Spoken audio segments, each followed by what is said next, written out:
ओम श्री परमात्मने नमः। श्रीमद् भगवद गीता प्रथम अध्याय।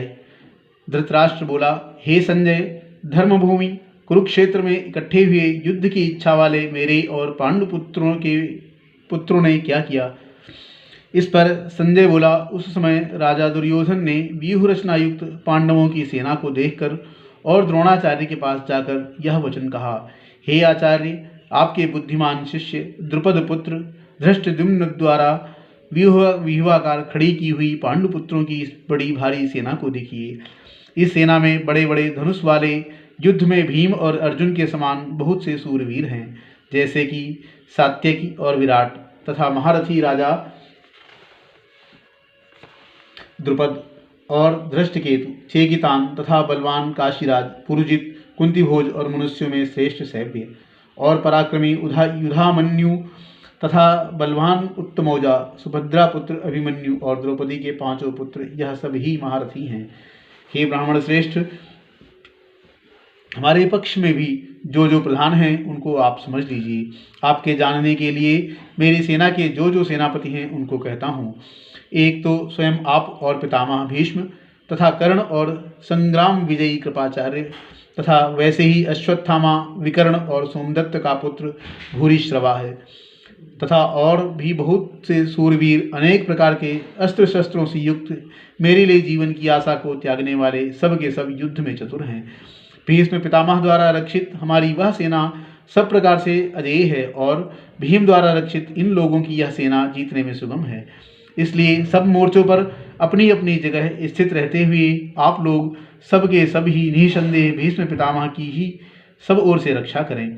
इस प्रकार द्रोणाचार्य से कहते हुए दुर्योधन के वचनों को सुनकर कौरवों में वृद्ध बड़े प्रतापी पितामह भीष्म ने उस दुर्योधन के हृदय में हर्ष उत्पन्न करते हुए उच्च स्वर से सिंह की नाद के समान गर्ज कर शंख बजाया। उसके उपरांत शंख और नगाड़े तथा ढोल, मृदंग और नृसिंह आदि बाजे एक साथ ही बजे। उनका वह शब्द बड़ा भयंकर हुआ। इसके अनंतर सफेद घोड़ों से युक्त उत्तम रथ में बैठे हुए श्री कृष्ण महाराज और अर्जुन ने भी अलौकिक शंख बजाए। उनमें श्री कृष्ण महाराज ने पांचजन्य नामक शंख और अर्जुन ने देवदत्त नामक शंख बजाया। भयानक कर्म वाले भीमसेन ने पौंड्र नामक महाशंख बजाया।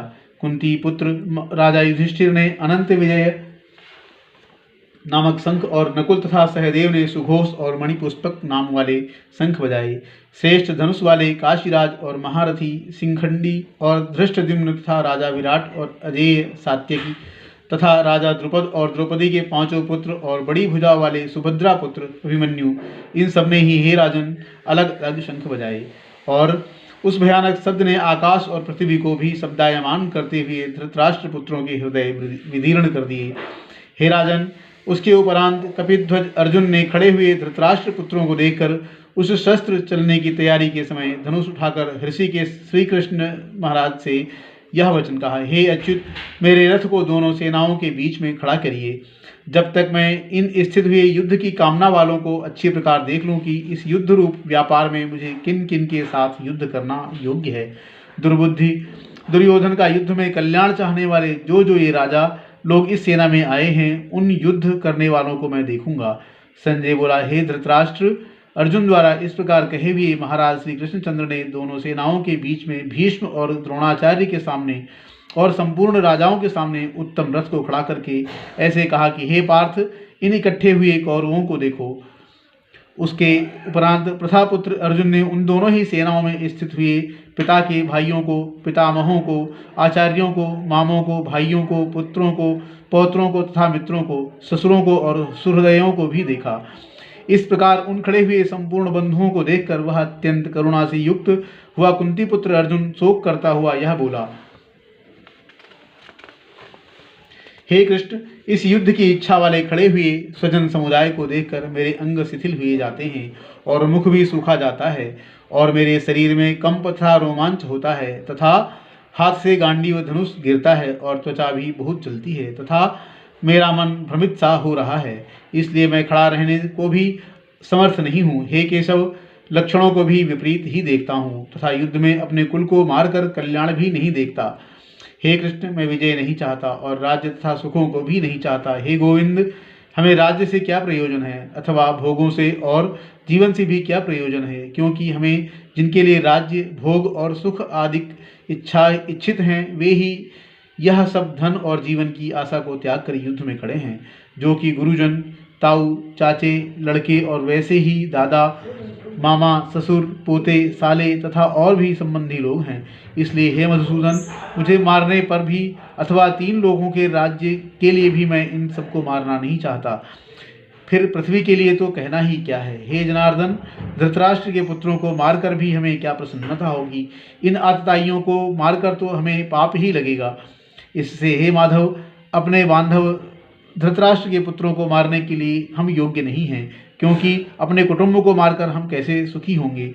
यद्यपि लोभ से भ्रष्टचित्त हुए यह लोग कुल के नाशकृत दोष को और मित्रों के साथ विरोध करने में पाप को नहीं देखते हैं, परंतु हे जनार्दन, कुल के नाश करने से होते हुए दोष को जानने वाले हम लोगों को इस पाप से हटने के लिए क्यों नहीं विचार करना चाहिए, क्योंकि कुल के नाश होने से सनातन कुल धर्म नष्ट हो जाते हैं। धर्म के नाश होने से संपूर्ण कुल को पाप भी बहुत दबा लेता है, तथा हे कृष्ण, पाप के अधिक बढ़ जाने से कुल की स्त्रियां दूषित हो जाती हैं, और हे वाष्णेय, स्त्रियों के दूषित होने पर वर्ण संकर उत्पन्न होता है, और वह वर्ण संकर कुल घातियों को और कुल को नरक में ले जाने के लिए ही होता है। लोप हुई पिंड और जल की क्रिया वाले इनके पितर लोग भी गिर जाते हैं, और इन वर्ण संकर कारक दोषों से कुल घातियों के सनातन कुल धर्म और जाति धर्म नष्ट हो जाते हैं, तथा हे जनार्दन, नष्ट हुए कुल धर्म वाले मनुष्यों का अनंत काल तक नरक में वास होता है, ऐसा हमने सुना है। अहो, शोक है कि हम लोग बुद्धिमान होकर भी महान पाप करने को तैयार हुए हैं, जो कि राज्य और सुख के लोभ से अपने कुल को मारने के लिए उद्यत हुए हैं। यदि मुझ शस्त्र रहित ना सामना करने वाले को शस्त्रधारी धृतराष्ट्र के पुत्र रण में मारे, तो वह मारना भी मेरे लिए अति कल्याणकारक होगा। संजय बोला कि रणभूमि में शोक से उद्विग्न मन वाला अर्जुन इस प्रकार कहकर बाण सहित धनुष को त्याग कर रथ के पिछले भाग में बैठ गया।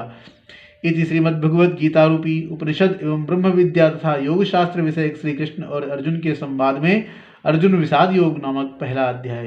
बोलिए शंकर भगवान की जय हो। बोलिए श्री कृष्ण चंद्र भगवान की जय हो।